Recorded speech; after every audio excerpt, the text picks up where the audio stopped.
than religion.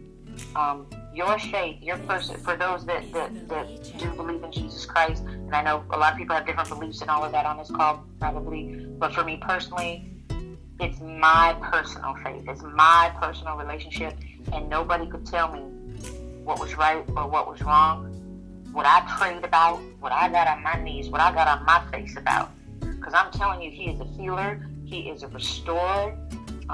He just really is. Mm-hmm. So we have another question. You won't go through hard times. Okay, go ahead. Mm-hmm. Yeah, we have another question, and we have a comment. I want to welcome Miss Shanika Jones to the show. This is actually her first time on the show, so I smiled when the name popped up. I just smiled. It means a lot to me that you guys are tuning in and you're listening, and it's all about supporting each other as women. So I love it. I appreciate you guys so much. So I'm going to read the comment from Shanika, and then I'm going to go right to the question. So the comment says, sometimes you can't block. You have to pray. Only God can fill that spot for the love, because you can't put your happiness in anything else. Don't worry about the things you can see, but those are perishable, and what you can't see is forever. And so you have a question that she wants to know, when did you start to feel worthy? This is from TT. Good. Oh, from TT, not Shanika. Mm-hmm. But thank you, Shanika, for your comment as well. Very, very well written. Thank you. When did I start feeling worthy? Whew. That'll get me, y'all. Y'all got me. Gosh, probably in the last, I'd say since 2015. Long journey, you guys. But around 2015, I lived in North Carolina and got on a career path in information technology that had me traveling all over. And I started finally really feeling that I could support myself financially, because I would be up and down financially, have a great job and then not have a great job, all of those things. My daughter also, so a little bit of back history really quickly. I dropped out of high school, got a GED, joined the military, was in the Air Force for a while, and always wanted to go back to school. Went to art school, didn't finish that degree. Started my bachelor's degree, got divorced, didn't finish that degree. So I started having this pattern of not completing things, right? And so that affected me a lot.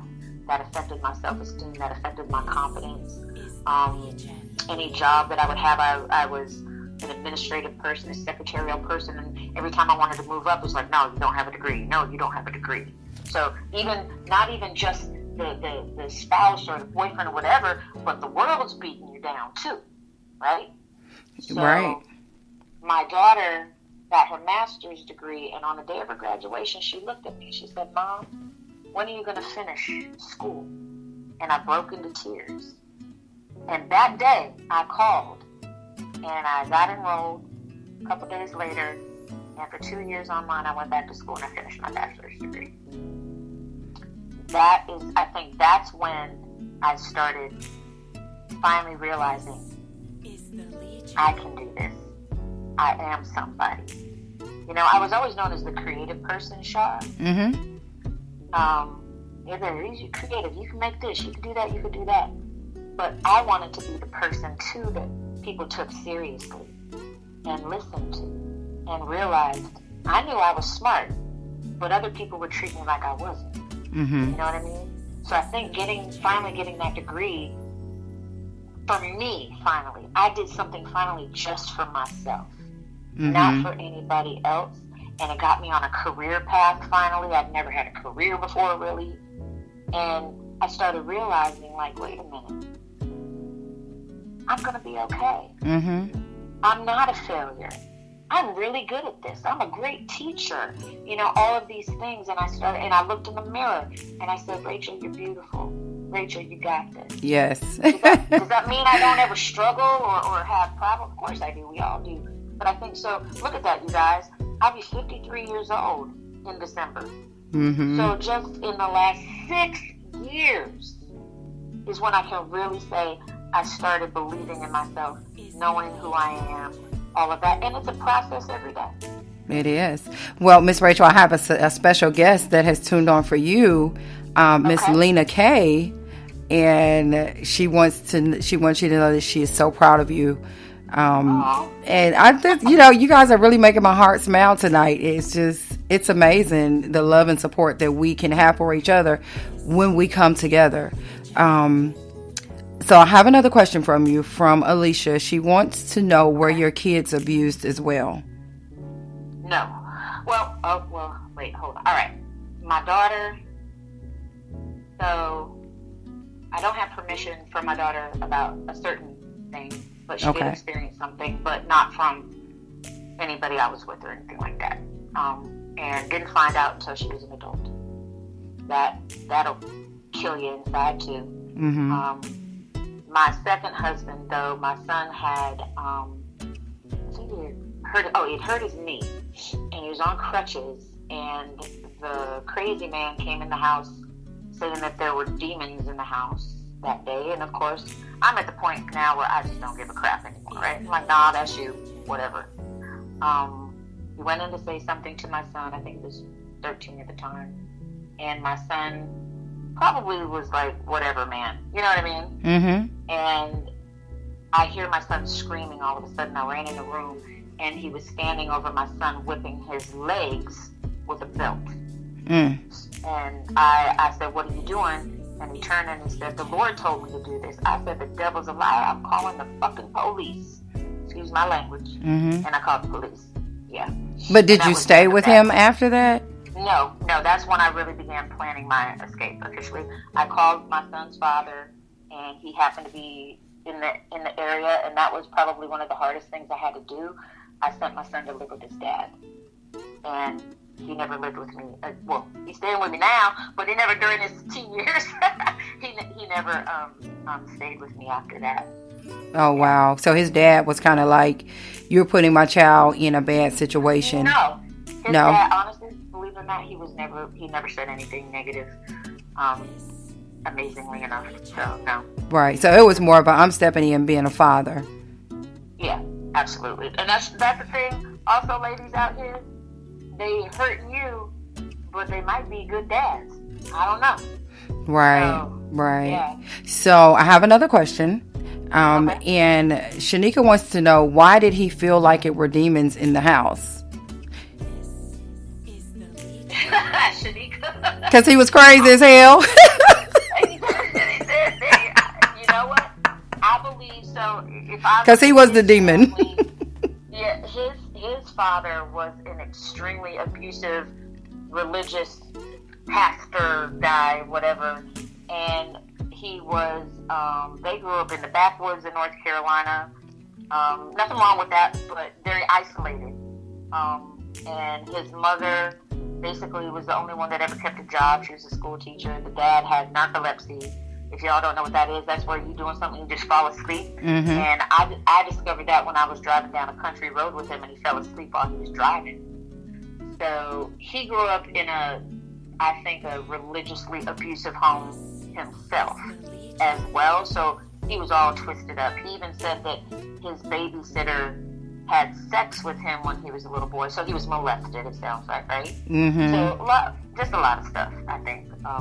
But yeah, it caused him to maybe literally had mental health issues where he literally maybe did see stuff. And I do thank God that I got out of there, because he could have killed me at some point. That's true. That's true. Yeah. So another question. So once you started believing in yourself, your journey became easier to move on. And also, did you know your ex-husband's background prior to your relationship? This is the crazy guy. Let me stop calling this man crazy. No, you can call him crazy. Okay. No, neither one of them I did not know. And this is where I say a lot of us get into these types of relationships. We think we're madly in love, and it's, and the butterflies and all of that. You got to get to know where they come from and who their people are, and all of that. And if you haven't, start doing it. I don't know. And repeat that question again, because I okay. So we have a man in the chat room. Hey. Shouts out to MJ. Yeah, I just noticed we have a guy in the chat room. Thank you for tuning in. Thank you for joining the show. If you have questions that you would like to ask, because abuse can happen to men as well. It's not only to women. So if it's anything that you want to ask or weigh in on, please do so. So back to that question. Did you know about his abuse? Is that the one you wanted me to repeat, or a different one? Did you know about his abuse prior to your relationship with him? No, not that one. The one when you finally discovered who you were, or something like that. Okay, so once you start believing in yourself, right? It's pretty much, she's saying, was it easier for you to move on?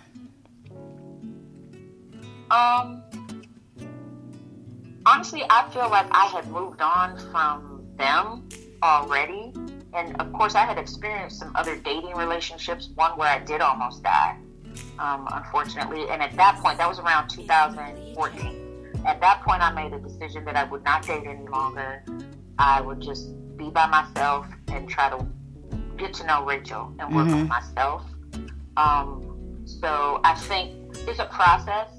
So each year or whatever, you've moved on more and more. I'm not pining away for any of those people. My children's father and I were just at my daughter's engagement 2 weeks ago, and we got along just fine. And I will tell you, I'm not afraid. That's a great thing. I'm not afraid. How long did it take you to get there to where you had enough strength to not be afraid? I think I was just tired of dealing crazy, and when I realized, I wasn't in a situation like you were, Char, where they were coming after me. When I was gone, they were just no, he didn't come after me, but I just felt like I am a person that I'm just weird. I'm always leery of my surroundings. That's not weird. I'm just extra cautious. And I just always felt like there is a possibility. When you come from years and years of physical and mental abuse, and then you get into another relationship with a narcissist and, XYZ, it takes you so long to really find yourself, and it takes you a long time to heal. And in that healing process, you build superpowers. I stay ready. And I'm just always alert. I put nothing past nobody. I just don't put... I think a person that can hurt you so deeply is capable of doing anything to you. So I just don't put anything past people. So I'm not afraid. I'm definitely not afraid. But I don't put anything past people. I'm just the type of person that I try to step, and this may come with... And yes, Lena, that is right. I stay alert because of that. You are absolutely correct. Yeah. And I'm very security conscious, and try to always be aware of my surroundings too. And I think that, I don't know that necessarily comes from those experiences, but even just, being out in the hood and hearing gunshots and this and that, you always you look at people and kind of and you can also sense things about people. So I can look at maybe a person and be like, something is not quite right about that person. But honestly, folks, I am on a journey every day. I mean, I'm currently married to a great guy, but it hasn't been perfect. It's been hard because guess what? You think you stay by yourself for a long time. And then when I was like, okay, I'm ready to be married to this guy, we're friends and this and that. But guess what? Behaviors, even if they don't realize, behaviors that they have might trigger a memory from something else, right? And so I went through that experience a few times, and then and this is where getting into some sort of counseling or therapy and really starting to look at, well, why did I behave that way? Why did that thing make me feel this way? Really, and it's okay. It's not your fault. You know what I mean? It's okay to not be okay. That's when God. You need to go and talk to a licensed therapist, a counselor. Yeah. So you just said something so that was it was right on point when you said that you picked up behavioral patterns or something he did would trigger something in your mind that happened in your past, all of that. And I think years and years